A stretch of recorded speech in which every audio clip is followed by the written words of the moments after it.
이 보배를 질그릇 안에라는 제목으로 말씀을 나누겠습니다.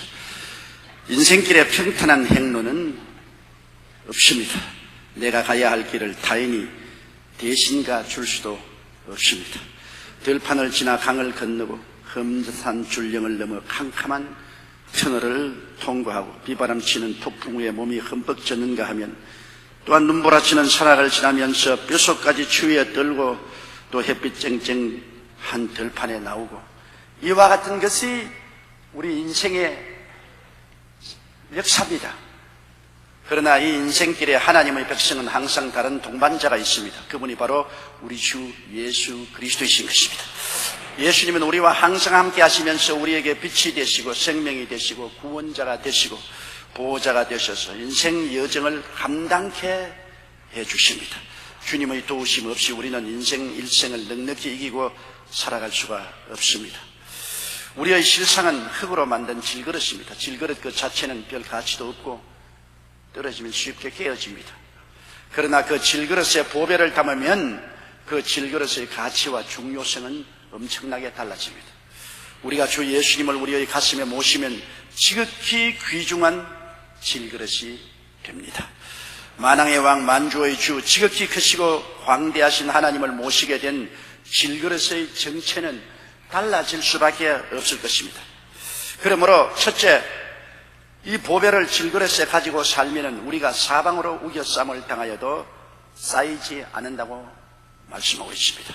열왕기하 6장 14절로 17절에 보면 아람 왕 베나닷이 이스라엘의 선지자 엘리사를 잡아야 되겠다고 마음에 한을 품었습니다. 그래서 엘리사가 도단성에 와 있다는 정보를 얻고는 대군대를 동원해서 밤새껏 도단성을 첩첩이 둘러쌌습니다. 아침에 엘리사의 종이 밖에 나가보고 기겁을 하고 뛰어들어왔습니다. 선생님, 이제 우리는 죽었습니다. 아람 군대가 도단성을 첩첩이 둘러싸고 있습니다. 성 건너편에 하늘을 찌를 듯한 아람 군대의 군기와 창검이 번쩍이고 있습니다. 그때 엘리사가 종을 보고 말했습니다. 조용히 하고 앉아라. 우리와 같이 계시니까 저들과 함께 있는 것보다 많다. 그리고 기도하기를 하나님이여 눈을 들어 보게 하옵소서. 하나님이 종의 눈을 열매 종이 눈을 열어 보니까 아람 군대와 엘리사 사이에 하늘의 불말과 불병거가 첩첩이 둘러싸고 있는 것을 보았습니다. 결국 아람 군대는 엘리사를 포로로 잡지 못했습니다. 여러분, 우리도 일생을 살면서 우리 주위에 아람 군대와 같은 원수가 첩첩이 둘러쌉니다. 사방으로 우겨싸임을 받을 때가 한두 번이 아닙니다.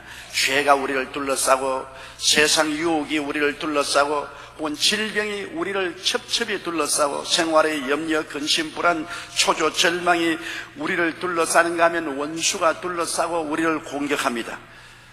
우리가 그때 우리 힘으로 싸우려고 하다가는 우리 질그릇은 박살이 나고 마는 것입니다. 그러나 우리 안에 계신 예수님을 의지할 때 우리는 문제가 달라지는 것입니다. 예수님 밖에 다른 것을 의지하면 우리는 반드시 깨어집니다. 질그릇은 대항할 만한 힘이 없습니다. 성경은 히브리서 10장 38절에 오직 나의 의인은 믿음으로 말미암아 살리라. 또한 뒤로 물러가면 내 마음이 저를 기뻐하지 아니하리라 하셨느니라. 우리 안에 예수님이 계신 것을 알면은 예수님은 하늘과 땅과 세계와 그 가운데 모든 것을 지으신 하나님이십니다. 이 하나님을 우리가 믿고 의지하고 환경을 바라보고 뒤로 물러가면 안 됩니다. 요한일서 4장 4절에 자녀들아 너희는 하나님께 속하였고 또 저희를 이겼나니 이는 너희 안에 계시니가 세상에 있는 이보다 크심이라고 말씀을 하셨습니다. 우리 안에 계시니가 세상에 이보다 큽니다. 우리는 초라하고 보잘것 없어도 우리 안에 우주와 만물을 지으신 보배이신 예수님을 모시고 있습니다.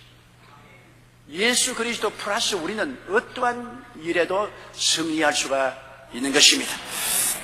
지금부터 약 100년 전 영국의 런던 다리에 있었던 일입니다. 추운 겨울날 한 불쌍한 노인이 지나가는 행인들로부터 동전 한 푼을 얻을까 싶어서 다 낡은 바이올린을 열심히 켜고 있었습니다.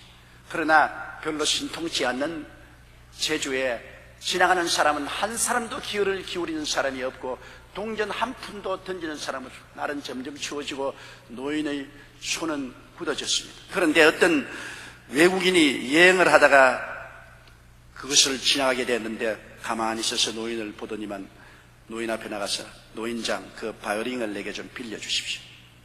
노인이 좀 기분이 좋지 않았지만은 그러나 날씨도 춥고 손도 굳어졌으니까 바이올린을 빌려줬어요. 이 노신사는 바이올린을 켜기 시작했습니다. 어찌나 그 선율의 아름다운 음악이 흘러나오는지 지나가는 사람마다 발을 멈추고 돈을 던져넣기 시작했습니다. 그 거린 노인의 모자에 동전이 던져지니 은전이 던져지니 나중에는 지폐가 던져서 가득하게 됐어요. 계속해서 이 노신사가 바이올린을 타니까 대군중이 모여서 그 추운 날에 정신없이 그 바이올린을 들었습니다.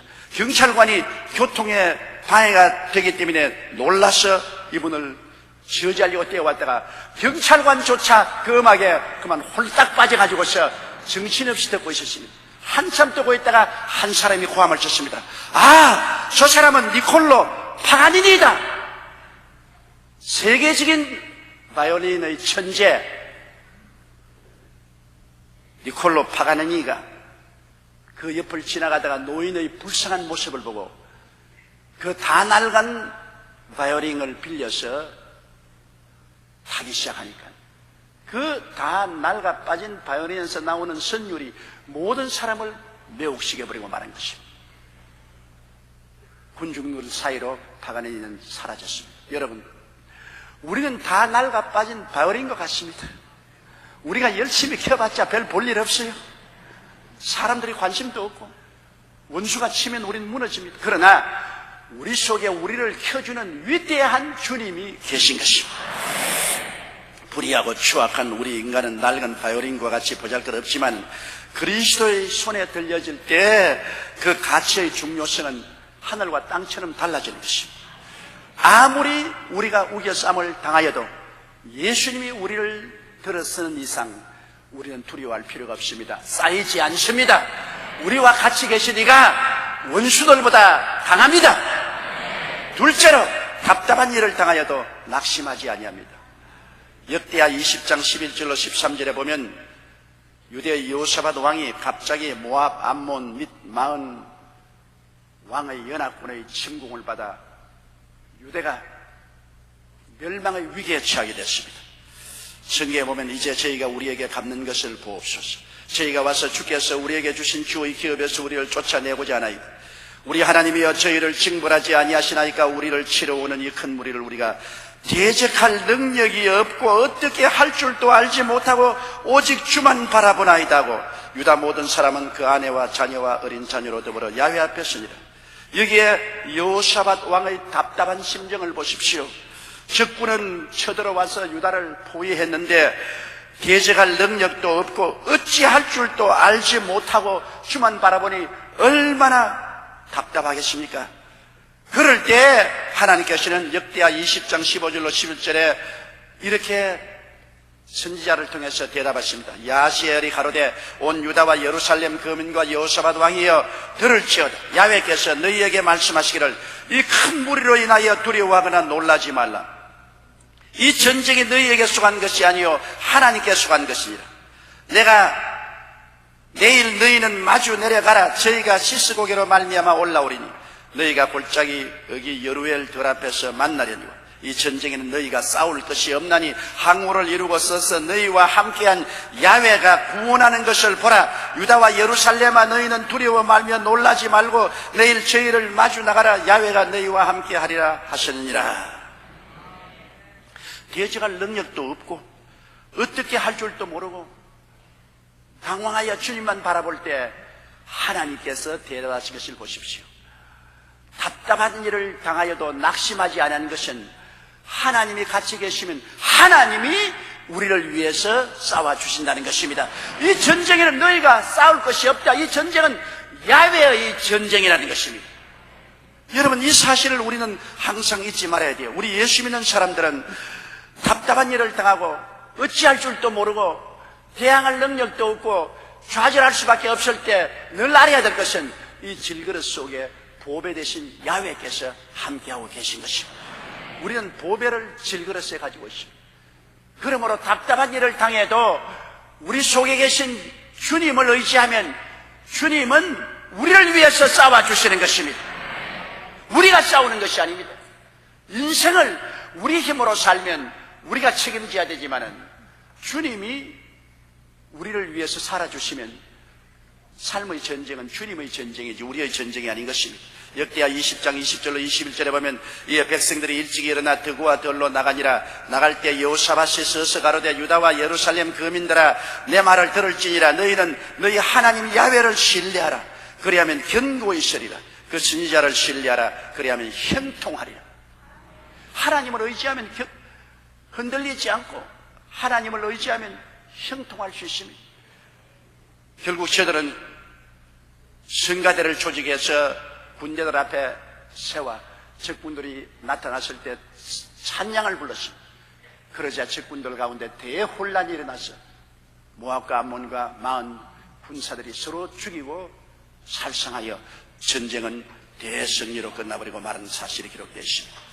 우리에게도 답답한 일이 너무 많잖아요. 부부 갈등, 요사이 부부 갈등이 얼마나 많습니까? 한국의 이혼율이 세계에서 두 번째 갑니다. 거의 50%나 됩니다. 그러므로 두 가정 중에 한 가정은 갈등을 겪고 있습니다. 자녀 문제가 참으로 괴롭습니다. 더구나 수능 시험을 치는 자녀를 가지고 있는 부모들은 말할 수 없는 심적인 어려움을 겪고 있습니다. 형제간의 다툼도 있고 생활이 풀리지 않을 때 생활고로 말미암아 고통을 당하는 사람이 얼마나 많습니까? 답답한 일을 당하여 낙심될 때 내 안에 나와 함께 예수님이 계심을 알고 믿고 기도드리고 의지해야만 하는 것입니다. 왜냐하면 우리의 힘으로 짊어질 수 없는 짐을 우리가 짊어지려고 부둥대면 눌릴 따름입니다. 우리가 해결할 수 없는 일을 우리가 어떻게 해결하겠습니까? 일로 말미암아 망하지 않겠습니까? 항상 주께서 내 짐 져주시고 일해 주심을 기억하고 시인하고 믿고 기도하고 감사하고 의지해야 되는 것입니다. 답답한 일을 당하여도 낙심하지 아니한다고 말했습니다. 시편 55편 22절에 내 짐을 야훼께 맡겨버리라. 너를 붙드시고 의인의 요동함을 영영히 허락지 아니하시니라고 말씀하신 것입니다. 맡겨야 주님이 책임지시지, 맡기지 아니하면 주님이 책임지지 아니하는 것입니다. 우리는 주님께 맡길 때 용기와 평안과 힘을 얻을 수 있고 낙심치 않게 되는 것입니다. 빌립보서 4장 6절로 7절에 아무것도 염려하지 말고 오직 모든 일에 기도와 간구로 너희 구할 것을 감사함으로 하나님께 아뢰라. 그리하면 모든 지각에 뛰어난 하나님의 평강이 그리스도 예수 안에서 너희 마음과 생각을 지키시라. 우리 마음에 하나님의 평안이 들어와서 어두움을 밝혀줄 때까지 하나님께 엎드려 울며 기도하고 맡기면 내 속에 계신 하나님이 일어나서 나를 위하여 싸워주시는 것입니다. 하나님이 후말리지 않게 멀리 계신 것이 아닙니다. 예수를 구주로 모신 사람은 이 질그릇 속에 보배인 예수님을 이 자리에 모시고 계십니다. 예수님을 여기저기 찾지 마십시오. 여러분 속에 계신 것입니다. J.C. 펜이라면 미국에 있는 사람들은 모르는 사람이 없습니다. 어느 도시에 가도 J.C. 펜이의 백화점이 있기 때문이었습니다. 1929년 미국 정권 시장 파동 때 J.C. 펜이는 정권에 투자해서 망해버렸습니다. 쫄딱 망해서 한 푼 없는 거지가 되었습니다. 그는 정신적인 분내로 밤잠을 자지 못하고 심한 우울증에 걸려서 결국엔 병원에 입원하는 신세가 되었습니다. 너무 사람이 고민을 많이 하면 대상포진이라고 해서 온몸에 물집이 생깁니다. 대상포진이 온몸에 생겨서 설상가상으로 고통과 눈물로 시간을 보냈었습니다. 그는 살 희망을 잃었습니다. 왜냐하면 있는 재산 다 잃어버리고 빚은 태상같이 걸머지고 살 길이 없었습니다. 좌절과 절망에 둘러싸였습니다. 이제는 자살하는 길밖에는 살아갈 길이 없습니다. 아무리 수면제를 복용해도 듣지를 않습니다. 그런데 어느 날 아침 그의 병실이 바로 병원 예배실 곁에 있었는데 예배실로부터 찬송 소리가 들려옵니다. 그는 찬송가 소리에 귀를 기울였습니다. 그 다음에는 목사님이 성경을 읽고 설교를 하는데 설교에 귀를 기울이십니다. 그러고 난 다음 환자들이 모여서 다 같이 통성 기도를 하는데 그도 함께 고요히 그 기도 소리를 따라 마음속으로 기도하는데 갑자기 그 마음에 말할 수 없는 평안이 물결처럼 밀려 들어왔어. 페니는 그 당시를 회상하며 다음과 같이 고백했습니다. 그것은 기적이라고 말할 수밖에 없습니다. 내가 찬송과 성경 말씀과 기도 소리를 듣고 있었을 때 캄캄한 굴 속에서 서서히 햇빛이 비치더니 나중에는 그 굴 속이 온통 빛으로 가득 차는 듯 했습니다. 그것은 마치 지옥에서 천국으로 옮겨진 것 같은 느낌이었습니다. 그날로 그는 절망을 딛고 일어났습니다. 마음에 새로운 용기와 희망과 평안과 기쁨을 얻었습니다. 그리고 병원에서 퇴원해서 그는 또다시 꿈을 가지고 열심히 일을 했습니다. 하나님의 축복을 점점 받아서 미국 전역에 1700여 개의 백화점을 경영하는 백화점 왕이 되고 또다시 억만장자로 일어설 수가 있게 된 것입니다. 인생을 살면서 굴 속에 갇혀 있는 것처럼 답답하게 여겨질 때가 있습니다. 그러나 굴을 뚫어 터널을 만들고 어둠 속에서 빛이 되시는 주님이 질그릇 같은 우리 안에 계시기 때문에 낙심하거나 절망해서는 안 됩니다. 내가 사방으로 우겨삼을 당하여도 쌓이지 아니하고 답답한 일을 당하여도 낙심하지 않습니다. 어떠한 답답한 일보다 더 위대하고 크신 예수님이 우리 속에 와서 계시기 때문인 것입니다. 셋째로 핍박을 받아도 버림받지 않는다고 말했습니다. 우리는 핍박을 받게 되어 있습니다. 온 세상이 마귀에게 속해 있기 때문에 마귀 속에 사는 우리가 핍박을 안 당할 수가 있겠습니까?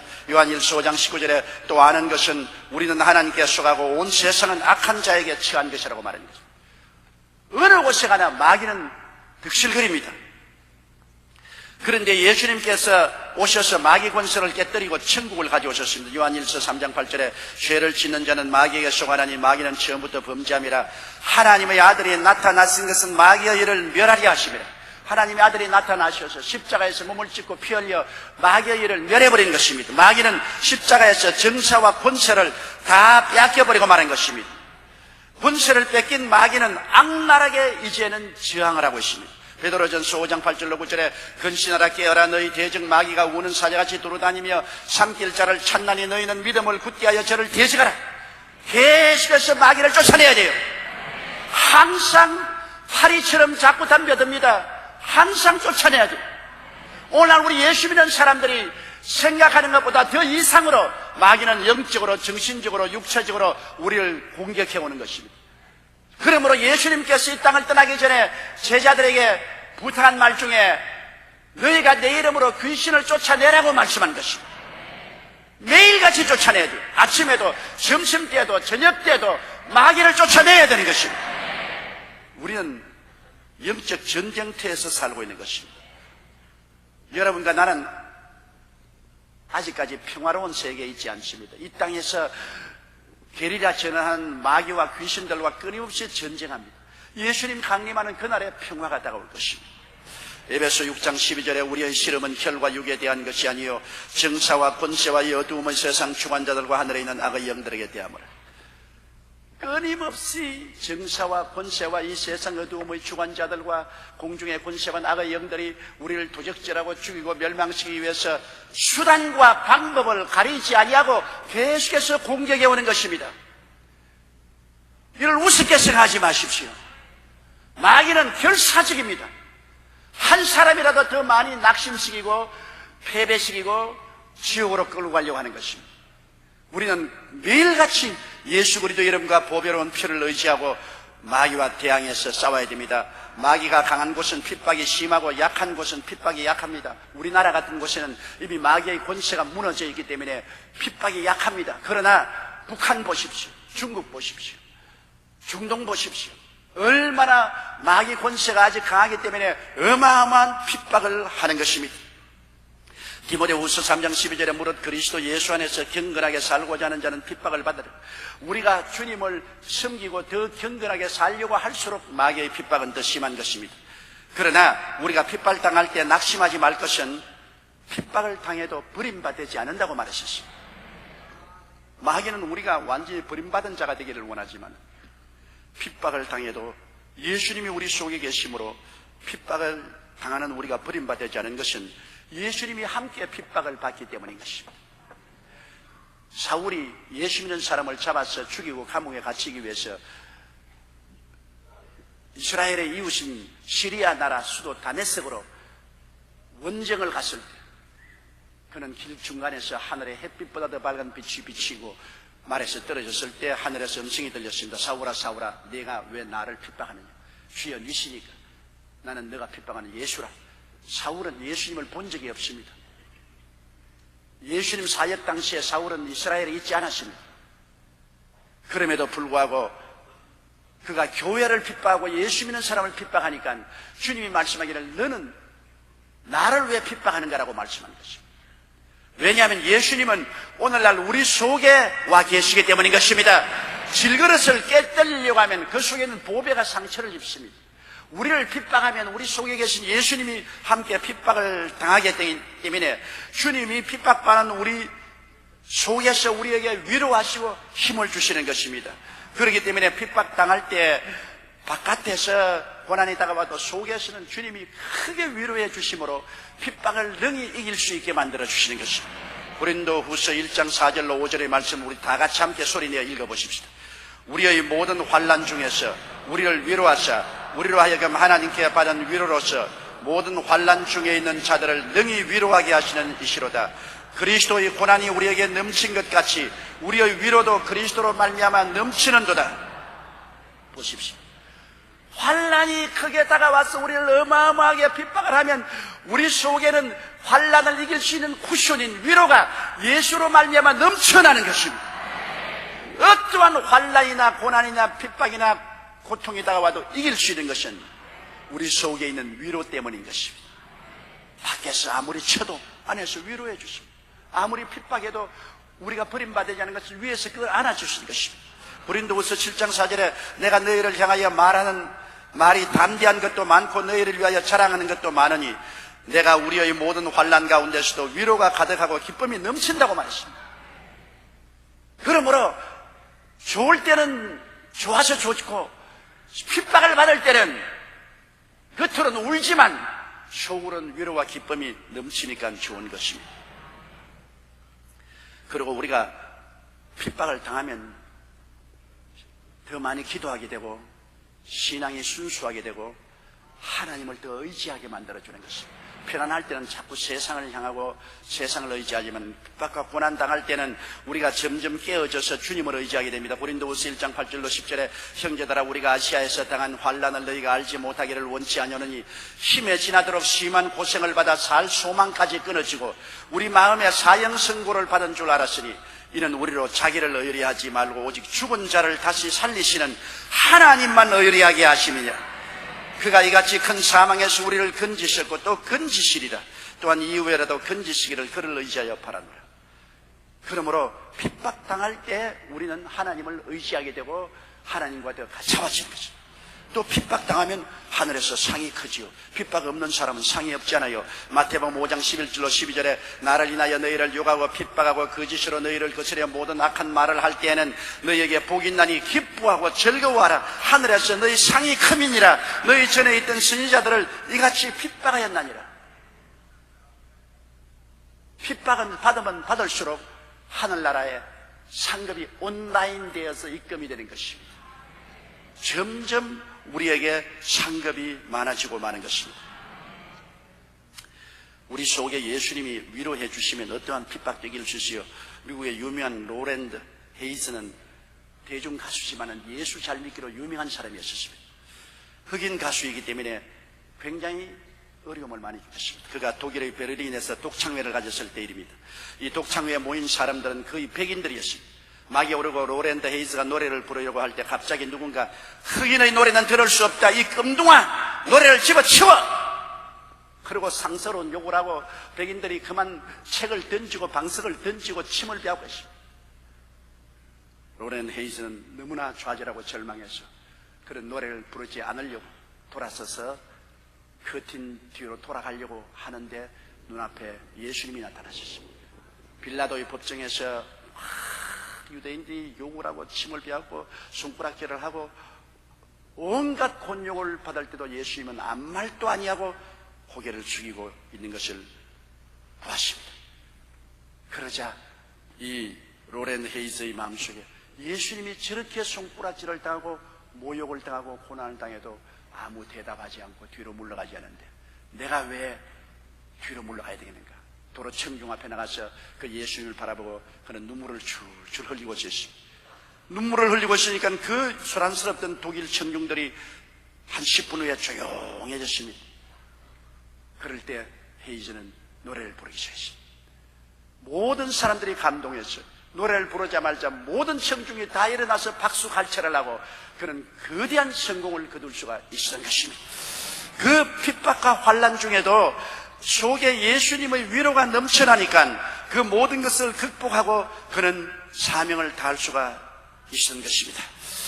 우리가 핍박을 받아도 버림받지 아니하는 것은 하늘과 땅의 모든 권세를 다 가지신 예수 그리스도께서 우리 속에 와서 우리와 함께 핍박을 받아주시고 핍박받을 때 우리 속에 위로의 쿠션이 되어주시고 기쁨의 샘물이 되어주시기 때문인 것입니다. 넷째로 그 꿇어뜨림을 당하여도 망하지 않는다고 했습니다. 그 꿇어뜨린다는 것은 죽임을 당하는 것입니다. 예수 믿다가 죽임을 당하는 일이 허다히 있습니다. 과거에는 예수 믿는다는 것은 순교를 당하는 것과 이퀄이었습니다. 그러나 죽임을 당해도 망한다. 흔적이 사라지지 않습니다. 그들이 예수를 십자가에 못 박여 죽였어도 예수님은 망하지 않고 사흘 만에 부활하셨습니다. 그리스도의 복음은 오늘날 망한 것이 아니라 온 천하에 전파되어 20억이 넘는 사람들이 예수를 구주로 믿고 있는 것입니다. 죽임을 당하시고 부활하신 예수님이 우리 속에 계심으로 우리가 안 망합니다. 요한계시록 1장 18절에 곧 산자라 내가 전에 죽었었노라 볼지어다 이제 세세토록 살아있어 사망과 음부의 열쇠를 가졌노니 세세토록 살아있는 그 예수님이 우리 속에 계심으로 죽어도 살고 살아도 사는 우리들이 된 것입니다. 스데반 집사가 그리스도를 전도하다가 잡혀서 유대인들에게 심판을 당하고 돌무지 속에 들어갈 때 어떻게 했습니까? 스데반이 말하기를 보라 하늘 문이 열리고 인자가 하나님 보좌 우편에 진 것을 보는도다. 유대인들이 돌을 비오듯이 던져서 스데반을 죽였지만 스데반 돌무더기에 들어가면서 주여 저들이 알지 못했어 이렇게 하니 이 죄를 저들에게 돌리지 마시옵소서 하고 무릎을 꿇고 세상을 떴습니다. 스데반이 헛되게 죽었습니까? 그렇지 않습니다. 스데반을 죽이는데 총책임자로 있은 사람이 사울이요 후에 바울이 되는데 그 사울의 마음속에 한없는 충격을 스데반이 준 것입니다. 어떻게 죽으면서도 원망하지 않고 축복을 하고 죽을 수 있는가? 결국 그때 받은 충격이 사울이 다메섹 도상에서 깨어지고 예수님을 구주로 모실 수 있는 틀을 닦아놓은 것입니다. 사울의 죽음은 헛되지 스데반의 죽음은 헛되지 않았던 것입니다. 우리가 예수 그리스도를 위해서 죽으면 생명의 면류관을 받습니다. 생명의 면류관은 순교자만 받는 면류관입니다. 요한계시록 2장 10절에 보면 내가 장차 받을 고난을 두려워 말라 볼지어다 마귀가 장차 너희 가운데서 몇 사람을 옥에 던져 시험을 받게 하리니 너희가 10일 동안 환난을 받으리라. 내가 죽도록 충성하라. 그리하면 내가 생명의 면류관을 내게 주려 하시오. 죽도록 충성하면 생명의 면류관을 받습니다. 개신교 선교사로 우리나라에 와서 순교한 사람은 기록상에 토마스 선교사인 것입니다. 그는 24살에 신혼의 신부를 데리고 중국 선교사로 왔다가 병으로 부인이 죽었습니다. 그는 큰 슬픔과 괴로움으로 한때 좌절했지만 기도로 선교 의지를 가다듬었습니다. 마침 한국에서 천주교인들이 핍박을 받고 있으며 선교 싸우기를 갈망한다는 말을 듣고 성공회 지원을 받아 한문 성경과 전도제를 많이 받아서 1865년 배를 타고 한국의 서해안에 도착했습니다. 토마스 목사는 2달 동안 여러 섬을 돌면서 성경을 나누어 주었습니다. 그는 일단 중국으로 돌아갔다가 다음에 다시 미국 상선을 타고 서울로 간다는 것이 그만 대동강 하류에 닿게 되어 근처에 상륙했다가 그는 100여 권의 성경을 주민들에게 나누어 주었습니다. 그런데 배가 물이 찰 때 왔다가 물이 빠지자 모래사장에 좌초되고 말한 것입니다. 그러는 동안에 평안 감사가 군인들을 이끌고 나와 제너럴 셔먼호 선원들을 대항하여 싸웠으나 결국 배는 불타고 선원들은 다 죽었습니다. 토마스 목사도 잡혀서 모래사장에 끌려나와 그는 끝까지 한 권이라도 더 많은 성경을 주민에게 뿌리려고 하다가 결국 대동강변에서 참수를 당해서 죽었습니다. 기록에 보면 그가 목이 날아가서 머리가 떨어지는데도 목이 없는 그 성대에서 예수, 예수, 예수라고 외치더란 것입니다. 그가 27살 때 죽임을 당했지만 예수님은 기적을 계획하셨습니다. 거꾸로 때림을 당하여도 망하지 않는다. 토마스 선교사가 한국에 와서 죽음을 당한 것이 흔적이 없이 망한 것이 아닙니다.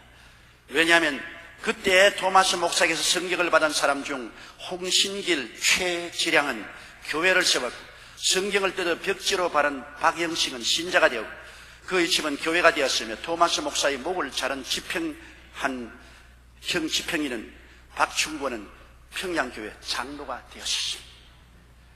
보십시오. 그를 잡아 죽인 사람들이 모두 다 그 핏값으로 예수를 믿고 구원을 받고 하늘나라의 기둥들이 되었던 것입니다. 유세비우스의 교회사에 보면 12제자의 순교일지가 기록되어 있습니다. 베드로는 로마에 가서 전도하다가 십자가에 거꾸로 못 박여 죽었습니다. 안드레는 그리스에 가서 전도하다가 아가야성에서 X자형의 십자가에 줄로 매달려 죽임을 당했습니다. 야고보는 예루살렘에서 헤롯에게 칼로 목베임을 당했습니다. 요한은 에베소에서 전도하다가 핍박을 받아 끓는 기름 가마에 던졌지만 저절로 튀어나오는 바람에 박해하던 사람들은 놀라게 했습니다. 결국 그는 밤모섬에 귀양 보내져 그곳에서 하나님의 계시를 받아 요한 계시록을 기록했습니다. 빌립은 소아시아 부르기아에서 전도하다가 기둥에 매달려 죽임을 당했습니다. 바돌로메는 아르메니아 인도에 가서 전도하다가 십자가에 거꾸로 못 박혀 죽임을 당했습니다. 도마는 인도에 가서 전도하다가 창에 맞아 죽었습니다. 마태는 이티오피아에 가서 전도하다가 목베임을 당했습니다. 알페오의 아들 야고보는 성전 꼭대기에서 떨어뜨려 죽임을 당했습니다. 가나안인 시몬은 애굽에서 전도하고 다시 유대에 돌아와 전도하다가 활에 맞아 죽었습니다. 야고보의 동생 유다는 페르시아에서 가서 전도하다가 활에 맞아 죽었습니다. 가룟 유다 대신 12제자의 반열에 어린 마띠아는 이티오피아에 가서 전도하다가 돌에 맞아 죽었습니다. 예수님의 12사도 중에 순교 안 당한 사람은 사도 요한 한 사람밖에 없습니다. 다 순교를 당했습니다. 그러나 그들이 망했습니까? 그들의 전도를 통해서 그리스도의 복음은 온 천하를 석권하고 마는 것입니다. 그들의 순교의 피의 부르짖음 때문에 오늘날 한국에 오늘 이 시간 여의도 순복음교회까지 성도들이 가득 차게 된 것입니다.